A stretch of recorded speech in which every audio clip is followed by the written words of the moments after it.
السلام عليكم ورحمة الله تعالى وبركاته.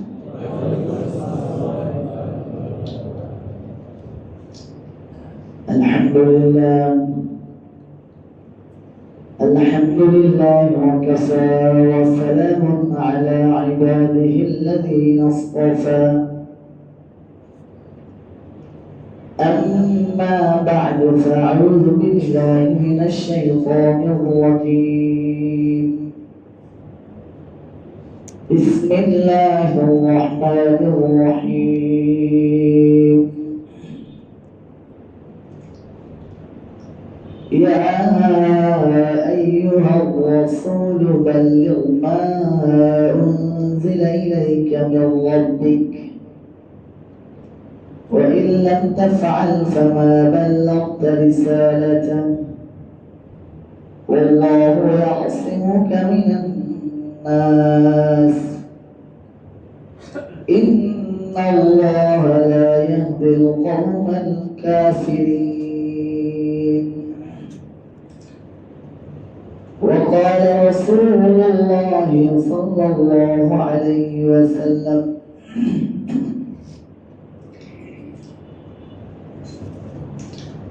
إن الله تعالى بعثني بالسيف بين يدي الساعة وجعل رزقي تحت ظل رمحي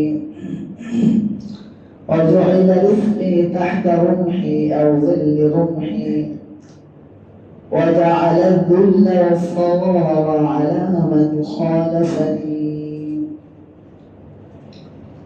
اللهم صل على محمد وعلى آل محمد كما صليت على إبراهيم وعلى آل إبراهيم إنك حميد مجيد. اللهم بارك على محمد وعلى آل محمد كما باركت على إبراهيم وعلى آل إبراهيم إنك حميد مجيد. سبحانك لا علم لنا إلا ما علمتنا إنك أنت العليم الحكيم. اللهم انفعني بما علمتني وعلمني ما ينفعني وزدني علما. اللهم اجعل عملي كله صالحا واجعله لوجهك خالصا ولا تجعل لأحد سواك فيه شيئا. আলহামদুলিল্লাহ, মহান রব্বুল আলামিনের অসংখ্য অগণিত শুকরিয়া। তিনি আমাদেরকে এই মোবারক দিনে মোবারক জায়গায় আসার তৌফিক দান করেছেন। দিল থেকে শুকরিয়া আদায় করি আলহামদুলিল্লাহ।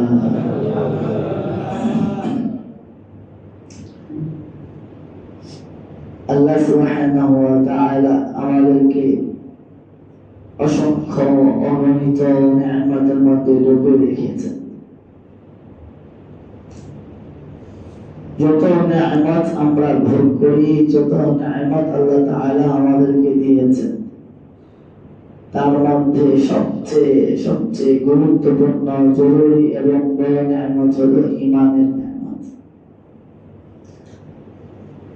ঈমানের নিয়ামতের উপরে আর কোনো নিয়ামত দুনিয়াতে নেই। আল্লাহ সুবহানাহু ওয়া তাআলার সন্তুষ্টি লাভ, আল্লাহ সুবহানাহু ওয়া তাআলার রাগ ও গোসা থেকে বাঁচার মাপকাঠি, বাঁচার উপায়, জাহান্নামের আযাব থেকে বাঁচা, জান্নাত লাভের মাপকাঠি হলো এই ঈমান। ন্যূনতম ঈমান যার থাকবে না, সে জাহান্নাম থেকে বাঁচতে পারবে না, সে জান্নাতেও যেতে পারবে না। আল্লাহ সুবহানাহু ওয়া তাআলার সন্তুষ্টিও সে লাভ করতে পারবে না। আর শয়তান সবচাইতে বেশি চেষ্টা করে আবার আপনার এই ঈমানকে হরণ করার জন্য। সবচেয়ে বেশি চেষ্টা প্রচেষ্টা বিভিন্ন ভাবে চেষ্টা করে যাতে আমাকে আপনাকে ঈমান থেকে বের করে দেওয়া যায়, তাহলে আমার আখিরাত ব্যর্থ, দুনিয়াও ব্যর্থ, আখিরাতে ব্যর্থ। হাসরাত দুনিয়া ওয়াল আখিরাহ, দুনিয়া ক্ষতিগ্রস্ত, আখিরাতে ক্ষতিগ্রস্ত যদি ঈমান থেকে বের করে দেওয়া হয়। এই জন্য আমাকে আপনাকে সবচেয়ে বেশি সচেষ্ট হওয়া যে আমার এবং আপনার ঈমান যেন মজবুত হয়, আমার আপনার ঈমান যেন বিশুদ্ধ ঈমান হয়, স্বচ্ছ পরিষ্কার ঈমান হয়, সাহাবাওয়ালা ঈমান হয়। এই জন্য আমার আপনার সবার অনেক অনেক বেশি চেষ্টা করা দরকার, চেষ্টা করা প্রয়োজন। কিন্তু আফসোসের বিষয় আমার আপনার সেই চেষ্টা প্রচেষ্টা কি আছে ভাই? ইমানের ঈমানের জন্য চেষ্টা প্রচেষ্টা কি আছে? ঈমানের হেফাজত, ঈমান বাঁচানো। এখন আজকাল আমি এবং আপনি যে কিছু কাজ করতেছি, এতে আমি আপনারা প্রত্যেকের বিষয়টা নিয়ে আনন্দিত, খুশি। আমি মনে করি আমি সব কিছু করতেছি, আমি আল্লাহ রাব্বুল আলামিনের খুব একান্ত ঘনিষ্ঠ বান্দা, আমি যা করছি সব ঠিক আছে। কোরআন সুন্নাহর মাপকাঠিতে কখনো মাপি নাই আমার আমলগুলো আদৌ ঠিক আছে কিনা, আমার চলাফেরা, আমি যে আদর্শ লালন করি সে আদর্শ আদৌ ঠিক আছে কিনা, এই আদর্শের উপরে চলে নবী সাল্লাল্লাহু আলাইহি ওয়াসাল্লামের শাফাআত পাওয়া যাবে কিনা এবং আল্লাহ সুবহানাহু ওয়া তাআলার সন্তুষ্টি পাওয়া যাবে কিনা, এটা মেপে দেখার চেষ্টা আমরা করি। অথচ এটাও তো জরুরি আছে। দ্বীনের ইসলামের কিছু বিষয়কে মানি, কিছু বিষয়কে মানি না, মানার চেষ্টা করি না, মানার প্রয়োজনীয়তা মনে করি না। অথচ আল্লাহ সুবহানাহু ওয়া তাআলা তার প্রিয় হাবিব মুহাম্মদ আরবি সাল্লাল্লাহু আলাইহি ওয়াসাল্লামকে নির্দেশ দিচ্ছেন, ইয়া আইয়ুহা রাসূল বাল্লিগ মা উনজিলা ইলাইকা মির রাব্বিক। আপনার কাছে যা কিছু নাযিল করা হয়েছে তা পৌঁছে দেন। মা উনজিলা ইলাইকা মির রাব্বিকা, আপনার রবের পক্ষ থেকে আপনার কাছে যা কিছু নাযিল করা হয়েছে। ওয়াইল্লা তাফআল ফামা বাল্লাগতা রিসালাতা, আপনি যদি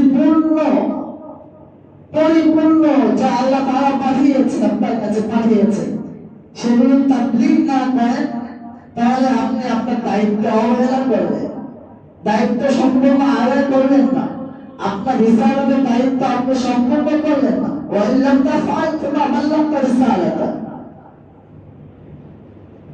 কাকে বলছে বলেন তো ভাই? আল্লাহ রাসূল সাল্লাল্লাহু আলাইহি ওয়াসাল্লাম কি বলছেন? মূলত এখানে সম্বোধন আমি এবং আপনি কিয়ামত পর্যন্ত আনে ওয়ালা নবীর উম্মত। এটা বলে দিচ্ছেন সম্পূর্ণ বিধান, সম্পূর্ণ কোরআন ও সুন্নাহ আল্লাহ রাব্বুল আলামিনের পক্ষ থেকে যা নাযিল হয়েছে, তার দাওয়াত ও তাবলীগের কাজ করতে গেলে, তা পৌঁছাতে গেলে অনেক বিপদ আপনার কাছে আসবে মানুষের পক্ষ থেকে।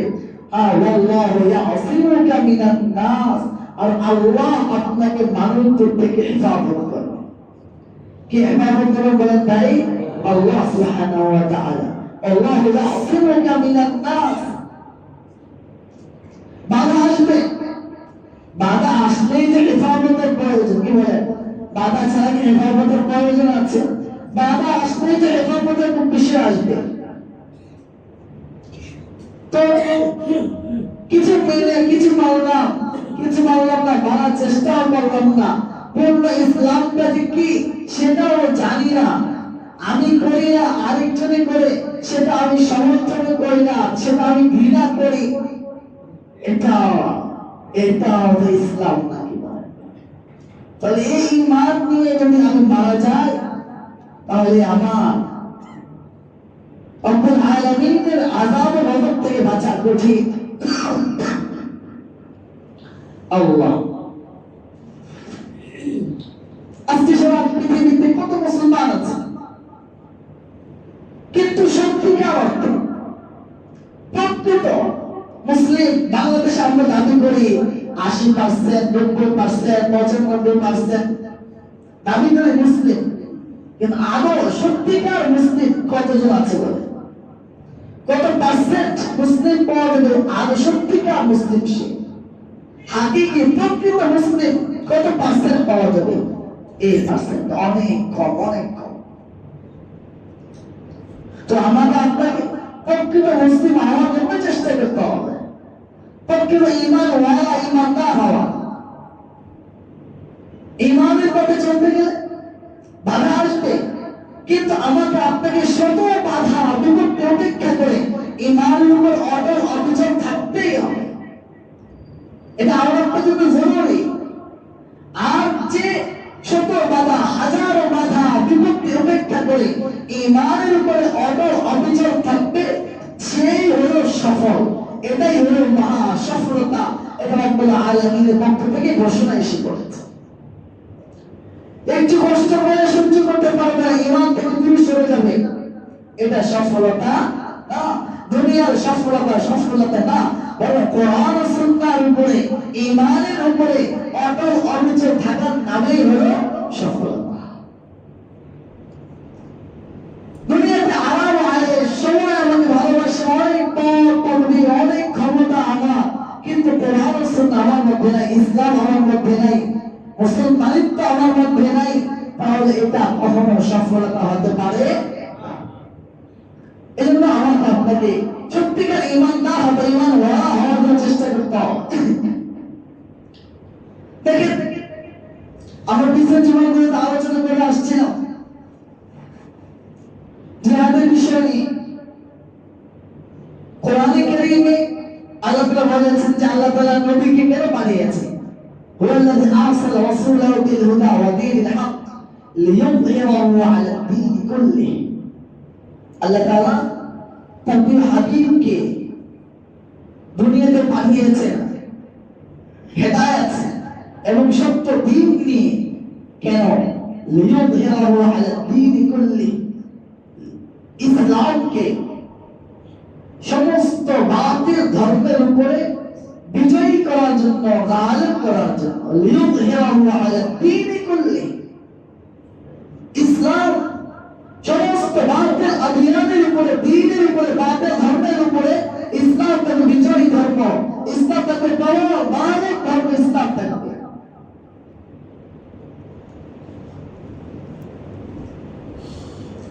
আল্লাহ এটা কয়েক জায়গায় বলেছে। আর এটা বলেছে কাফেররা তো চায়, ইউরিদুনা লিইউতফিউ নূরাল্লাহ বিআফওয়াহিহিম, ইউরিদুনা আন ইউতফিউ নূরাল্লাহ ওয়া ইয়াবুল্লাহু ইল্লা আন ইউতিম্মা নূরাহ। কাফেররা চায় ফুল দিয়ে আল্লাহ তাআলার নূরকে নিভিয়ে দিবে, ইসলামকে মিটিয়ে দেবে, দ্বীনকে মিটিয়ে দেবে। কাফেররা তো চায়, কিন্তু আল্লাহ মুতিম্মু নূরিহি, আল্লাহ তাআলা চান আল্লাহ তাআলা তার দ্বীনকে, ইসলামকে পরিপূর্ণ করবেন, তার আলোকে পরিপূর্ণ করবেন। এখন বলে তো কার চাওয়াটা পূর্ণ হবে? একটা কাফেরদের না আল্লাহ তাআলা? আল্লাহ তাআলা। তো আল্লাহ মুতিম্মু নূরিহি ওয়ালাউ কারিহাল কাফিরুন ওয়ালাউ কারিহাল মুশরিকুন। মুশরিকরা যদি অপছন্দ করে, কাফেররা যদি অপছন্দ করে, কিন্তু আল্লাহ তাআলার নীতি হলো আল্লাহ তাআলা ইসলামকে বিজয়ী করবে, ইসলামকে পরিপূর্ণ করবে। কিন্তু পরিপূর্ণ কার মাধ্যমে করবে? ইসলামকে সমস্ত বাতিল ধর্মের উপরে আল্লাহ তাআলা বিজয়ী করবেন, কাদের মাধ্যমে করবেন বলে? ফেরেশতাদের মাধ্যমে। আল্লাহ তাআলা ইচ্ছা করলে পারতেন কিনা বলেন তো ভাই? আল্লাহ যে চাইতেন যে ফেরেশতাদের মাধ্যমে করব, ফেরেশতা ছাড়া আমি এমনিই করব, সেটা আল্লাহ তাআলা পারতেন, কিন্তু আল্লাহ তাআলা সেটা করবেন না। আল্লাহ তাআলা আমাকে আপনাকে পরীক্ষা করতে চান। ওয়ালাকিন লিয়াবলুয়াকুম, কি লিয়াবলুয়া বা'দাকুম বিবা'দ। আল্লাহ বলেছে ওয়ালাউ শাআ আল্লাহু লানতাসিরা মিনকুম ওয়ালাকিন লিয়াবলুয়া বা'দাকুম বিবা'দ। আল্লাহ। তো ইসলাম বিজয়ী হওয়ার জন্য রাসূলুল্লাহ সাল্লাল্লাহু আলাইহি ওয়াসাল্লাম যে উদ্দেশ্যকে সামনে যে রাসূলকে পাঠানো হয়েছে সেটার জন্য কি প্রয়োজন বলেন? একটা শক্তিশালী প্রতিরোধ ব্যবস্থা, শক্তিশালী বাহিনীর প্রয়োজন আছে নাকি নাই? আছে।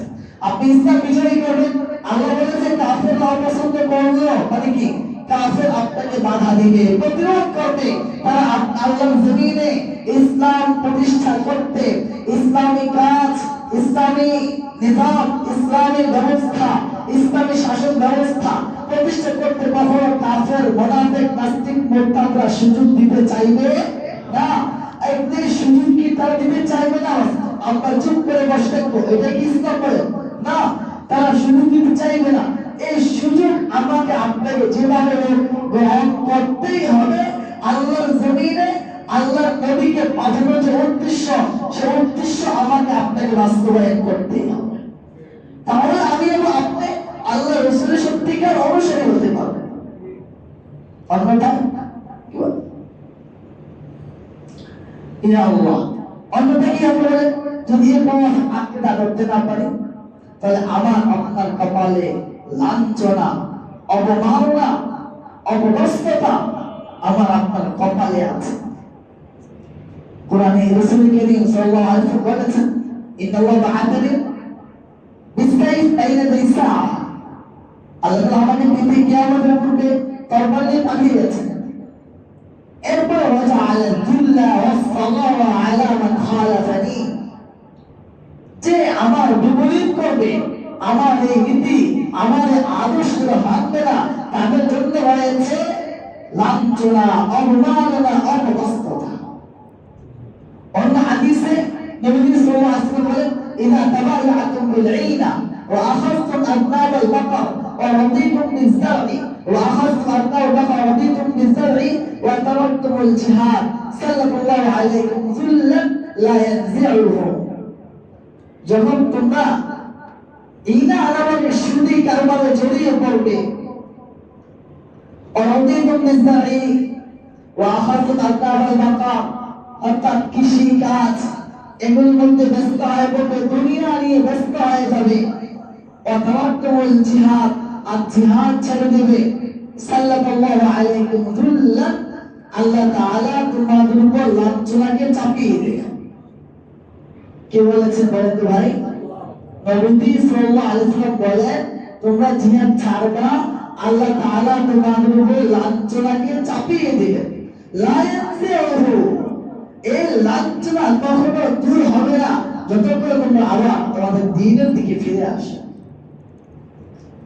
আচ্ছা, নবী সাল্লাল্লাহু আলাইহি ওয়াসাল্লামের কথা, এই কথার মধ্যে কোনো সন্দেহ আছে বলেন তো ভাই? আজকে সারা পৃথিবীতে যে সমস্ত মুসলিম আমরা এই নবীর এই আদর্শ জিহাদ ছেড়ে দিয়েছি, আমরা কি সম্মানের সাথে আছি না লাঞ্ছনার সাথে আছি বলেন তো ভাই? আমাদের কপালে কি সম্মান, ইজ্জতই না লাঞ্ছনা? এটা আসলে কথা কি জানেন? আমরা লাঞ্ছনা কোনটা সেটাও বুঝি না, ইজ্জত কোনটা সেটাও বুঝি না। লাঞ্ছনা কি মনে করি আমরা?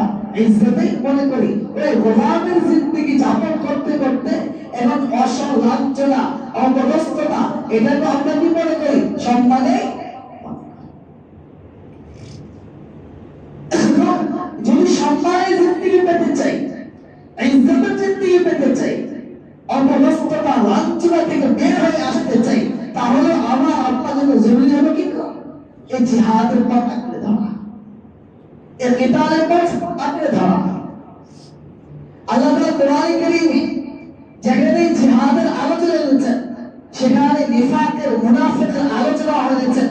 জিহাদ থেকে মাধ্যম বানিয়েছেন ঈমান এবং নিফাক। ঈমানদার জিহাদ করে আর মুনাফিক জিহাদ করে না। আল্লাহ তাকে বুঝাতে চেয়েছেন যারা ঈমানদার তারা কখনো আপনার কাছে জিহাদে না যাওয়ার অনুমতি চাইবে না। জিহাদে না যাওয়ার অনুমতি তারাই চাইবে যারা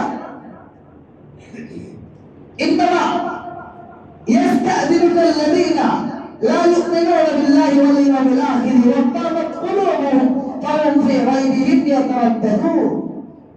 আল্লাহ তাআলা নবী তারাই তো কেবল আপনার কাছে জিহাদে না যাওয়ার অনুমতি চাইবে, লা ইউমিনুনা বিল্লাহি ওয়াল ইয়াউমিল আখির, যারা আল্লাহ এবং পরকালে বিশ্বাস রাখে না, অর্থাৎ এবং তাদের কলবগুলো হৃদয়ে সন্দেহ দুর্বার থাকছে, ফাহুম ফি রাইবিহিম ইয়াতারাদ্দাদুন। এরপর আয়াতে নবীজি বলেন, আল্লাহ তাআলা বলেন, ওয়ালাউ আরাদুল খুরুজা লাআদু লাহু উদ্দা। যদি তারা সত্যিকার জিহাদে যাওয়ার ইচ্ছাই থাকতো, তারা কি করত? তারা প্রস্তুতি গ্রহণ করত। আমি এবং আপনি যাদের মধ্যে দিনের রোজ আছে, দিনদার মনে করা হয়, মাদ্রাসায় পড়ি পড়াই, আবার দিনই কোনো হালকার সাথে আমাদের সম্পর্ক আছে, একটা বিষয় আমরা বলি জিহাদ যখন শুরু হয়ে যাবে আমরা তখন জিহাদে লেগে যাব, জিহাদ করা শুরু করে দেব। কি বলেন? আল্লাহ তাআলা বলছেন, ওয়ালা আরাদুল খুরুজা লাআদু লাহু উদ্দা ওয়ালাকিন কারিহাল্লাহু বিআতাহুম ফাতাবাহুম ওয়া কিলা কউদু মা'আল কাঈদিন। যদি তাদের সত্যিকার জিহাদে যাওয়ার ইচ্ছাই থাকতো, তারা জিহাদের প্রস্তুতি গ্রহণ করত, কিন্তু তাদের জিহাদের প্রস্তুতি, জিহাদে বের হওয়াটা আল্লাহ তাআলা অপছন্দ করেন বিধায় আল্লাহ তাআলা এদেরকে বসিয়ে রেখেছেন এবং বলেছেন, মা'আল কাঈদিন, তোমরা যারা নারী আছে, শিশু আছে, মাযুরিন আছে, এদের সাথে তোমরা বসে থাকো, তোমাদের জিহাদে যাওয়ার প্রয়োজন।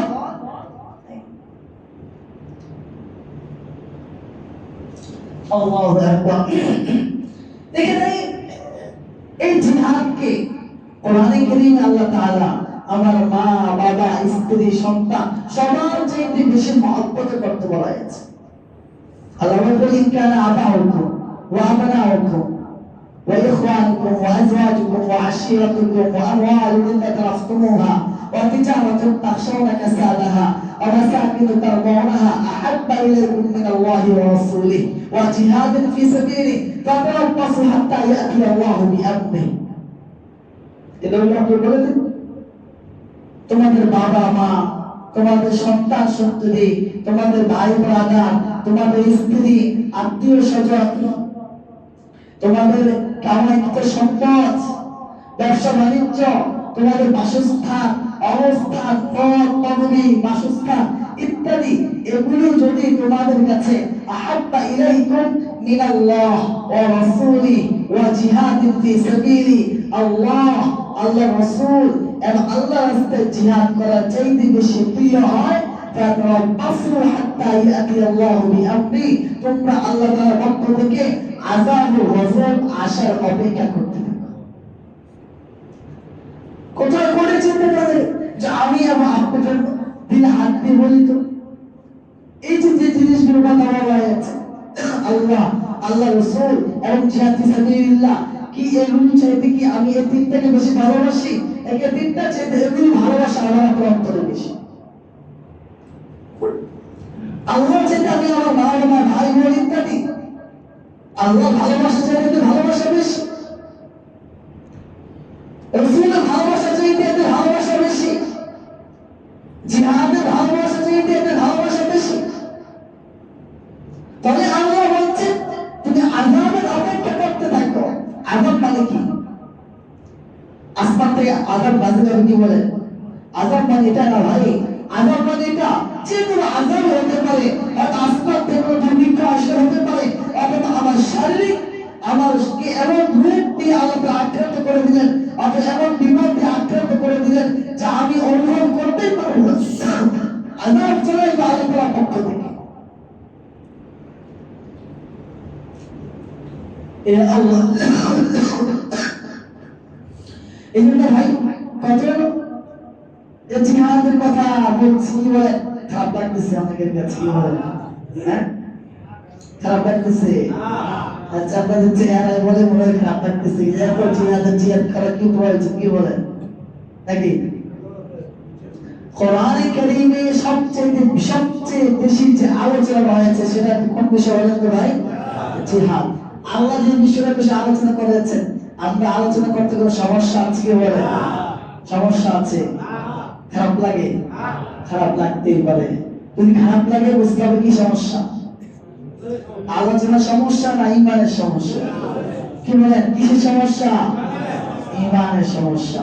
ঈমান তো আজকে আমাদের সমাজে আল্লাহ তাআলা যে বিষয়টা সবচাইতে বেশি আলোচনা করলেন, আর এই আমাদের সমাজে সবচেয়ে বেশি কম আলোচনা হয় ওই বিষয়টা। কি বলেন? আলেম বলেন, ছাত্র বলেন, আর দিনদার বলেন, সব শ্রেণীতে এই বিষয়টা আলোচনা সবচেয়ে কম। অথচ ভাই লাঞ্ছনা, এটার মধ্যে এটা ছাড়লে লাঞ্ছনা আসবে। আপনারা ধরেন ইনসাফ আসবে, আপনার সম্মান আসবে, আপনার এটা করতে গেলে বিপদ আসবে। আর ভাই আমার আপনার ইমানের অটলতা অবিচলতা ছাড়া তো আমার আপনার সফলতা আসতেই পারে না। আমার আপনার কেমন ইমানে কেমন অটল অবিচল হওয়া চাই? সূরা বুরুজের মধ্যে আল্লাহ তাআলা আসহাবে উখদুদের ঘটনা বর্ণনা করেছেন। নবী সাল্লাল্লাহু আলাইহি সাল্লামের আগের জামানায় একজন বাদশা ছিল ইয়েমেনের দিকে। ওই বাদশার একজন জাদুকর ছিল। ওই জাদুকর যখন বৃদ্ধ হয়ে গেল, জাদুকর বাদশাকে বলল, বাদশা আমি তো বৃদ্ধ হয়ে গিয়েছি, আপনি আমাকে একজন বুদ্ধিমান বালক দেন, তাকে আমি জাদুটা শিখিয়ে যাই, জাদুবিদ্যা শিখিয়ে যাই। একজন বালক দেওয়া হলো। ওই বালককে ওই জাদুকর জাদু শিখায়। ঘটনাক্রমে ওই বালকের আসা যাওয়ার পথে একজন রাহেব ছিল, রাহেব খ্রিস্ট ধর্মের অনুসারী, হযরত ঈসা আলাইহিস সালামের অনুসারী একজন রাহেব, দিনদার বুজুর্গ ব্যক্তি ছিলেন, তার খানকা ছিল। ওই বালক আসা যাওয়ার পথে ওই রাহেবের কথা শুনতো, তার কাছে ভালো লাগতো। তো দেখা যায় ওই কথা যাওয়ার পরে বাড়ি থেকে রওনা দিয়েছে, মাঝপথে রাহেবের কথা শুনে ওই জাদুকরের কাছে যাইতে দেরি হয়, তখন জাদুকর তাকে মারে। এই কথা বালক রাহেবকে বলল। তখন রাহেব তাকে বলল, আচ্ছা দেখো, যদি তোমার বাড়িতে যেতে দেরি হয় তো বাড়িতে বলবে আমাকে জাদুকর আটকে রেখেছে, আর জাদুকরের কাছে দেরি হলে বলবে আমার বাড়ি থেকে আসতে দেরি হয়ে গেছে। একদিন একটা ঘটনা ঘটলো, ওই জাদুকর রাস্তা দিয়ে চলছে, ওই রাস্তার মধ্যে একটা বড় সিংহ মাঝখানে বসে আছে, দুই পাশে মানুষ জমা আছে, কেউ যেতে পারছে না, সিংহকে তাড়িয়ে কে যাবে?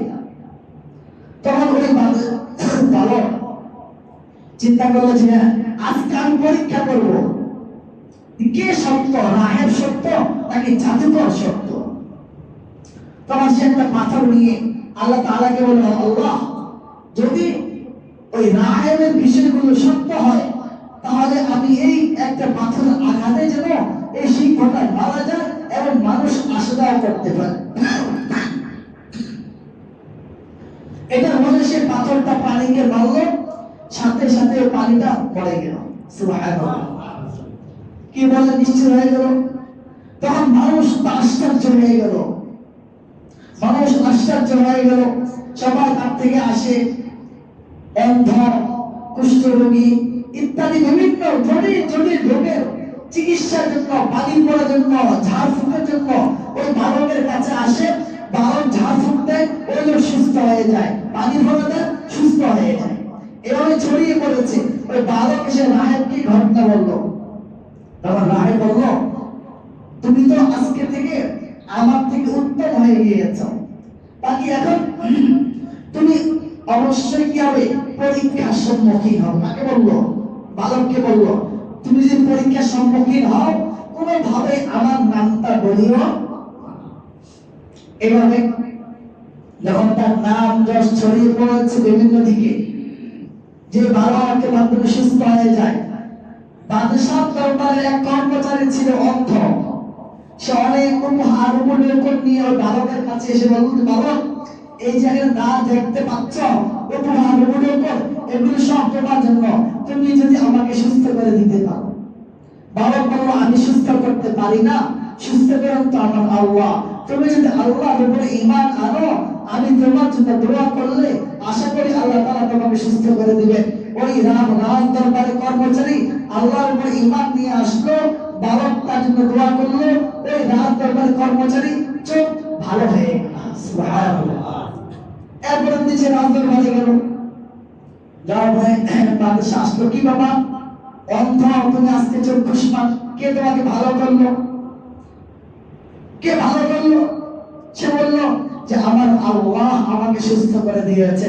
বাদশা বলল আমি ছাড়া আমার কে আল্লাহ, আমি তোমার আল্লাহ। ওই কর্মচারী বলল আমার এবং তোমার যে আল্লাহ তিনি আমাকে সুস্থ করে দিয়েছে। ওই বাদশা কর্মচারীকে নির্যাতন শুরু করলো, কে এটা করেছে বলো? সে বালকের নাম বলে দিল। বালককে ধরে আনা হলো। বালককে বলল বালক তুমি নাকি জাদুর মাধ্যমে মানুষকে সুস্থ করতেছো। বালক বলে না, আমার আল্লাহ সুস্থ করতেছে। ওই একই কথা, আল্লাহকে, আমি ছাড়া আমার আল্লাহকে। বালককে নির্যাতন শুরু করলো, বাবা প্রত্যেকে শিখেছ। তখন বাবা এক পর্যায়ে রাহেবের নাম বলে দিল। রাহেবকে ধরে আনা হলো। রাহেবকে অনেক নির্যাতন নিপীড়ন করা হলো। বাবা দিন থেকে ফিরে আসো, আমার দিনে আসো, আল্লাহ ইমান বাদ দাও। সে বলল কিছুতেই না। তখন কি করা হলো? করাত আনা হলো। করাত এনে ওই রাহেবের মাথার মাঝখানে দেখে ওই রাহেবকে দ্বিখণ্ডিত করে ফেলা হলো। ওই রাহেব কোথায় চলে গেলেন? রাহেব জান্নাতে চলে গেলেন। সুবহানাল্লাহ। রাহেব শহীদ হয়ে গেল, ঈমান ছাড়লো না। ঈমান বুঝেন, ঈমান ছাড়ে নাই, দ্বিখণ্ডিত হয়ে গিয়েছে। ওই রাজ কর্মচারীকে বলা হলো তোমার পরিণতি এমনই হবে যদি ঈমান না ছাড়ো। সে বলল যে না, কোন অবস্থাতেই না। তাকেও করাত এনে তার মাথায় রেখে দ্বিখণ্ডিত করে ফেলা হলো। সে ঈমান নিয়ে জান্নাতে চলে গেল। সুবহানাল্লাহ, শহীদ হয়ে গেল। এখন বালকের পালা। বালকের ক্ষেত্রে বলা হলো, কিন্তু কর্মচারীকে বলা হলো তাকে পাহাড়ের উপর নিয়ে যাও। পাহাড়ের উপর নিয়ে তাকে বলবা যদি সে ফিরে আসে ভালো, না হয় পাহাড় থেকে তাকে ফেলে দিলাম। তাকে পাহাড়ের উপর নিয়ে যাওয়া হলো। নিয়ে যাওয়ার পরে ওই বালক আল্লাহ তাআলার কাছে দোয়া করলো, আল্লাহুম্মা গফিরহিম বিমা শিতা। ওগো আল্লাহ, আপনি যেভাবে চান তাদের থেকে আমাকে বাঁচান। এই দোয়া যখন আল্লাহ বালক করলো, ওই পাহাড় কাঁপতে শুরু করলো। ওই রাজ কর্মচারীরা সবগুলো পাহাড় থেকে নিচে পড়ে গেল, আর বালক হাঁটতে হাঁটতে রাজ দরবারে চলে আসলো। সুবহানাল্লাহ। কি হলো? বালক বলে এই ঘটনা, আমার আল্লাহ আমাকে বাঁচিয়ে দিয়েছে, আর তোমার কর্মচারীরা পাহাড় থেকে পড়ে মরে গিয়েছে। দ্বিতীয় আর কয়েকজনকে বলা হলো যাও একটা নৌকায় করে একে সাগরের মাঝখানে নিয়ে যাইবা, সাগরে নিয়ে সাগরের মধ্যে ডুবিয়ে দিবা। গেল সাগরের মাঝখানে। বালক দোয়া করলো, আল্লাহুম্মা গফিরহিম বিমা শিতা। আল্লাহ আপনি যেভাবে চান আমাকে তাদের থেকে বাঁচান। নৌকা কি করলো? নড়তে শুরু করলো। নৌকা উল্টে গেল, ওই সবগুলো সাগরে ডুবে গেল, আর বালক সাগরের উপর দিয়ে পানির উপর দিয়ে হাঁটতে হাঁটতে রাজ দরবারে চলে আসলো। সুবহানাল্লাহ। সুবহানাল্লাহ। আওয়াজ আরেকটু আস্তে হবে, কি বলে? যেহেতু সকালে নাস্তা অনেক দেরি হয়ে গিয়েছে না, এখন তো যাওয়ার সময় হয়ে গিয়েছে, কি বলে? নাস্তা সব দেরি হয়ে গেছে না, সবাইকে আসতে বললেন। আচ্ছা, তখন ওই বালক বাদশাকে বলল, বাদশা আপনি যতই চেষ্টা করেন আমাকে মারতে পারবেন না, তবে আমি একটা ফর্মুলা বলে দেই, যদি এই ফর্মুলা অনুযায়ী কাজ করেন তাহলে মারতে পারবেন। বড় কি ফর্মুলা? বলল আপনি মানুষকে দাওয়াত দেন, জড়ো করলেন উন্মুক্ত স্থানে, সমস্ত জনগণকে, হাজার হাজার মানুষকে দাওয়াত দেন উন্মুক্ত স্থানে। দেওয়ার পরে আমার যে তরির আছে সেখান থেকে তীর বের করেন, ধনুকের মাঝখানে তীর রাখেন, ধনুকের মাঝখানে তীর রেখে অথবা আমার দিকে তীর মারবে, এটা বলে বিসমি রব্বি হাদাল গোলাম, এই গোলামের রবের নামে তীর মারছি। খেয়াল করে কি বলছে? এই গোলামের রবের নামে, এই গোলামের রবের নামে তীর মারছি, এটা বলে তীর মারবেন। তখন এটা করা হলো, গোলামকে মারলো। তখন ওই বাদশা বলল বিসমি রব্বি হাদাল গোলাম, আপনি বিসমি রব্বি হাদাল গোলাম, এই গোলামের রবের নামে আমি তীর মারছি। তাহলে এটা বলে তীর মারলো। ওই তীর ওই গোলামের কান আর মাথার মাঝখানে লাগলো। ওই গোলাম কি হয়ে গেল? গোলাম শহীদ হয়ে গেল। গোলাম শহীদ হয়ে গেল। ঈমান উপর অটল, ঈমান ছাড়ে নাই। হাজারো নির্যাতন নিপীড়ন, ঈমান ছাড়ে নাই। এটা দেখে কি হলো? উপস্থিত যত হাজার হাজার জনতা ছিল সবাই এক স্বরে এক আওয়াজে বলে উঠলো আমান্না বিরব্বি হাদাল গোলাম। সুবহানাল্লাহ। আমরা সবাই এই এই গোলামের রবের উপর ঈমান নিয়ে আসলাম। সুবহানাল্লাহ। বাদশা একজনকে মারলো আর সাথে কি হলো, হাজার হাজার ঈমান নিয়ে আসলো। দেখেন আমরা অনেক সময় চিন্তা করি, আরে আমি যদি একটু কম্প্রোমাইজ করি, অনেক মানুষ না ঈমানের উপর অটল অবিচল থাকলে মনে করেন এই গোলাম কয় দিনে কয় বছরে এত হাজার মানুষকে দাওয়াত ঈমানদার বানাতে পারতো। আর আল্লাহর উপরে ঈমানের উপরে অটল অবিচল থাকার কারণে অল্প সময়ের মাধ্যমে গোলাম তো দুনিয়া থেকে চলে গিয়েছে, জান্নাতি হয়ে গিয়েছে, শহীদ হয়ে গিয়েছে। তার ঈমানের পরীক্ষার পরিপূর্ণতার কারণে সাথে সাথে কেউ কেউ লাগে প্রায় 30,000 মানুষ ছিল, সবাই কি করেছে, ঈমান নিয়ে এসেছে। সুবহানাল্লাহ। বাদশাকে খবর দেওয়া হলো, বাদশা বলল হ্যাঁ কি ব্যাপার, দাঁড়াও এদেরকে দেখাচ্ছি। বলা হলো রাস্তার মাথায় মাথায় গর্ত করো, গর্ত করে আগুন লাগাও, সবাইকে আগুনে ফেলাও, যে ঈমান থেকে ফিরে আসবে না তাকে আগুনে ফেলে দাও। একে একে সবাইকে আগুনে ফেলা হচ্ছে, কেউ আল্লাহর উপরে ঈমান থেকে ফিরে আসতেছে না, সবাই আগুনে পড়ে শহীদ হয়ে যাচ্ছে। সর্বশেষ একজন মহিলা, যে মহিলার কোলে একটা বাচ্চা ছিল, বাচ্চা দুধের বাচ্চা ছিল, ওই মাতা দুধের বাচ্চা একটু চিন্তা করতেছিল, আল্লাহ তাআলা ওই দুধের বাচ্চা জবান খুলে দিলেন। ওই দুধের বাচ্চা মাকে বলে ইয়া উম্মাহ ইসবিরি ফাইন্নাকি আলা হাক্কি। ও মা, আপনি চিন্তা করেন না, ইতস্ত করেন না, আপনি সত্যের উপর আছেন, আপনি আগুনে ঝাঁপ দিয়ে দেন। সুবহানাল্লাহ। আপনি হকের উপর আছেন, এটাকে বলে ঈমান, এটাকে বলে ঈমান। আমাকে আপনার এমন ঈমান বানাতে হবে। রাজি আছেন ইনশাআল্লাহ? কি বলে ইনশাআল্লাহ? ইনশাআল্লাহ। দুনিয়ার হাজার লোক ব্যবসা করে টাকা লাথি মেরে, দুনিয়ার মানুষের হাজারো নির্যাতন নিপীড়নকে লাথি মেরে এক আল্লাহর উপরে, এক তাওহীদের উপরে, একাত্ম বাদের উপরে আমরা ইনশাআল্লাহ অবিচল থাকবোই থাকবো ইনশাআল্লাহ। আর এটাকে আল্লাহ তাআলা বলেন, দেখেন বাহ্যিকভাবে হায় হায় ভালো খুব মরে গেল, ভালো যদি বেঁচে থাকতো রাজা বাদশাহ একান্ত লোক হতে পারতো, এই কত আরাম কত সুখ শান্তি পাইতো। এই সব এই বুদ্ধিমান এই বোকা ছেলেটা এই দুনিয়ার সব আরাম ছেড়ে দিয়ে এই আগুনে পড়ে এভাবে মরে গেল, আর মানুষগুলো এভাবে মরে গেল। বাহ্যিকভাবে কতটা দেখা যায় না। আল্লাহ বলেন ইন্নাল্লাযীনা আমানু ওয়া আমিলুস সালিহাত লাহুম জান্নাত তাজরি মিন তাহতিহাল আনহার যালিকাল ফাওজুল কাবীর। সুবহানাল্লাহ। এই যে রাহেব বিখণ্ডিত হয়ে গিয়েছে, ওই রাজকর্মচারী বিখণ্ডিত হয়ে গিয়েছে, ওই মানব সেই নিজেই ফর্মুলা ভাবতে দিয়েছে এভাবে আমাকে মারো। ওই হাজারো মানুষগুলো আগুনে পুড়ে করতে করতে আগুনে পুড়ে শহীদ হয়ে গিয়েছে। আল্লাহ বলেন ও দুনিয়ার মানুষেরা, যদিও তোমরা এদেরকে মনে করতে পারো মারা গিয়েছে না, এটাই হলো মহা সফলতা। যালিকাল ফাওজুল কাবীর, যালিকাল ফাওজুল কাবীর, এটাই হলো মহা সফলতা। আজকে আমি এবং আপনি সামান্য দুনিয়ার লোক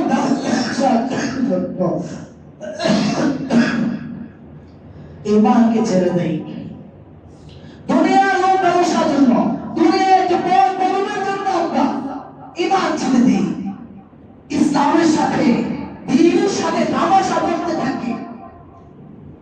না ভাই, এটা সফলতা না, দুনিয়ার সফলতা সফলতা না। আল্লাহ রাব্বুল আলামিনের একত্ববাদের উপর অটল থাকতে পারা, ঈমানের উপর অটল থাকতে পারা, এটাই হলো সফলতা, এটাই হলো সফলতা। এটার বাইরে যা আছে সব হলো ব্যর্থতা। কি বলেন? ওই বালকের মতো ঈমান আনতে পারবো না ইনশাআল্লাহ? কি বলেন? ওই রাহে ওই যে আসহাবে খুলুদ, গর্তওয়ালা গর্তবাসী যেভাবে জান দিয়ে দিয়েছে, ওই বাচ্চা যেভাবে তার মাকে বলেছে মা মা ইতস্ত করিও না, চিন্তা করো না, তুমি হকের উপর আছো, সবর করো, ধৈর্য ধারণ করো, আগুনে ঝাঁপ দাও, ইনশাআল্লাহ আমরা ওই বাচ্চা ঈমান আমরা অর্জন করতে চাই ইনশাআল্লাহ। ওই ভারতের মতো ঈমান হাজার বাধা আসবে, বাধা আসবে, সব বাধা উপেক্ষা করে আমরা ইনশাআল্লাহ এই দ্বীনের কাজ করে যাবো যাবো ইনশাআল্লাহ। কি বলে দ্বীনের একদিন একটা পূর্ণাঙ্গ এই দ্বীনের কাজ, কি বলে পূর্ণাঙ্গ দ্বীনের কাজ। জিহাদের কথা বলে কষ্ট লাগবে? কি বলেন? খারাপ লাগে? চেহারার যে পরিবর্তন কেমন কেমন হয়ে যায়, এমন হবে? কি বলে এমন হবে? যদি হয় কি হবে বলেন? হ্যাঁ, সমস্যা কার? আমার না আপনার? কার? যা হবে না, যার চেহারা পরিবর্তন হবে তার সমস্যা, ইমানের সমস্যা। আল্লাহ তাআলা আমাদেরকে বোঝার তৌফিক দান করুন। এই ফিতনার যুগে ইমানের উপরে অটল অবিচল থাকার তৌফিক দান করে দিন। যেভাবে মনে করেন ফিলিস্তিনের গাজাবাসী ইমান দিয়ে দিচ্ছে, তারপর তারা কি করে নাই? আপোষ করে নাই। ফিলিস্তিন, গাজাবাসী, গাজা আর আরাকান আমাদের সামনে আছে। আরাকানের রোহিঙ্গা কয়েকদিন আগে শুনলাম প্রায় লাখের উপরে মানুষ খ্রিস্টান হয়ে গিয়েছে। নাউযুবিল্লাহ। চিন্তা করেন, দুনিয়াও নাই, আখিরাতও নাই।